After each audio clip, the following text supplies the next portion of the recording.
Buenos días, hermanos, Dios los bendiga. Gracias por estar nuevamente aquí escuchando los devocionales de la Iglesia Bethesda.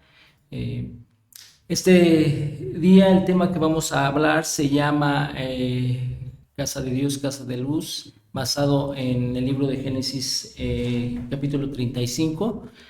Vamos a empezar orando a Dios para darle gracias por este día. Dios, te alabamos y te bendecimos por tu grande amor y gracia derramada sobre la vida de mis hermanos. Llena tu presencia en nuestras casas, llena tu presencia en nuestros corazones, llena tu presencia en nuestra mente, mi Dios, y danos sabiduría para comprender tu palabra esta mañana. Te damos gracias en el nombre precioso de Cristo Jesús. Amén. El libro de Génesis 35, capítulo 1 dice: Dijo Dios a Jacob, levántate y sube a Betel y quédate allí y haz allí un altar al Dios que te apareció cuando huías de tu hermano Esaú. Levántate y sube a Betel, quédate allí. El problema que Jacob tuvo y que se narra en el capítulo 34 fue porque Jacob se quedó en Siquem. Estableció una residencia en Siquem, compró un terreno, se estableció y ahí aconteció una tragedia con su hija Dina y con sus hijos. ¿Pero por qué fue ahí? Porque Jacob no obedecía a Dios, porque le había pedido que fuera a Betel. Betel, un lugar donde Dios se le apareció, Dios se le presentó por primera vez y Jacob lo reconoció como un lugar terrible donde era la puerta, la casa de Dios. Y nosotros a menudo conocemos a Dios, nos sorprendemos, encontramos maravillas, pero en nuestro caminar nos alejamos de Él, nos alejamos y nos vamos al mundo.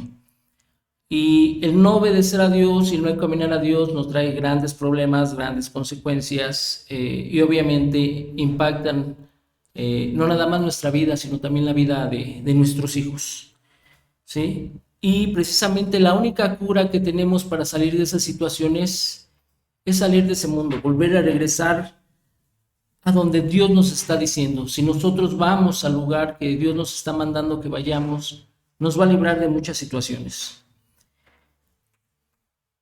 Dios nos mandó que fuéramos a Betel y no fuimos. Pero cuando vamos, nos está pidiendo que regresemos a encontrarnos con Él, al lugar donde fue nuestro primer amor, a restaurar nuestra vida. A Dios nos quiere bendecir, Dios quiere pasar con nosotros ahí, pero nos está pidiendo que hagamos un altar de adoración, un altar de alabanza, un altar de reconocimiento. Y regresemos al Señor.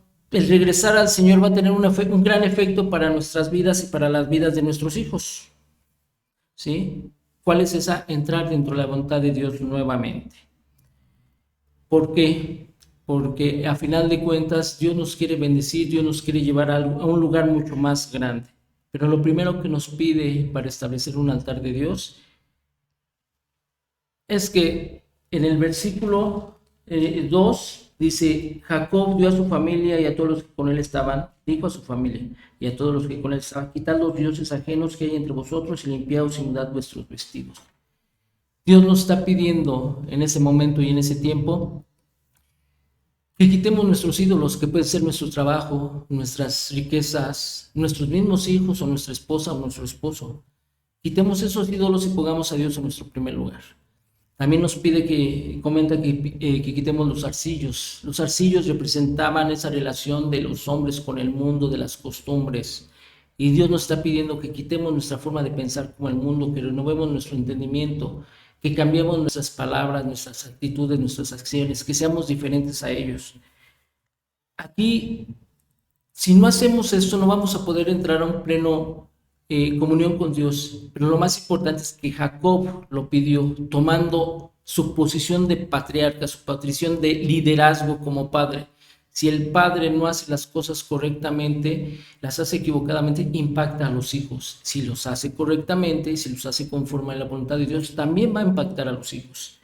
Es importante precisamente validar que lo que estamos haciendo sea correcto, estar en la presencia de Dios y precisamente hacer un balance de cómo está nuestra casa, ¿sí? ¿Qué tenemos en nuestra casa? Que esté limpio, que esté sucio, que limpiemos. Una vez que hemos retirado las cosas mundanas del mundo y nos volvemos a Dios, y nuestros hijos empiezan a caminar en la dirección en la que nosotros vamos, pasó algo más tremendo. El terror de Dios estaba sobre los pueblos que estaban cerca de Jacob. Tenían miedo, ¿por qué? Porque la presencia de Dios iba con ellos, la luz de Dios iba con ellos. Entonces, la bendición de Dios los cubría a ellos, cubría a sus hijos, cubría a su familia, no importando cómo habías vivido anteriormente, no importando tus pecados, no importando tus acciones equivocadas, pero Dios estaba contigo y te estaba perdonando. ¿Por qué? Porque tú has decidido regresar a la casa de Dios, porque tú has decidido hacer y caminar conforme a la voluntad de Dios. Entonces Dios te va a respaldar. Tú como padre eres el ejemplo que van a seguir tus hijos. Cambia tu forma de pensar, cambia tu forma de hablar, cambia tu forma de vivir conforme a la voluntad de Dios, y entonces vas a impactar a tus familias y a tus generaciones para que la presencia de Dios sea una herencia y un legado para todas tus familias. Vamos a darle gracias a Dios por esta tarde. ¿Por qué? Porque si seguimos la voluntad de Dios, su presencia va a ir con nosotros y vamos a salir adelante. Gracias, Dios, esta tarde, porque eres bueno, tu gracia y tu misericordia está con nosotros, y lo que nuestro corazón hoy quiere hacer, hoy quiere gritar es: queremos hacer tu voluntad, caminar contigo, mi Dios, y gracias por recibirnos nuevamente en la casa de Dios, en la casa que nos sostiene, que nos cuida, que nos guarda. Te bendecimos en el nombre precioso de Cristo Jesús.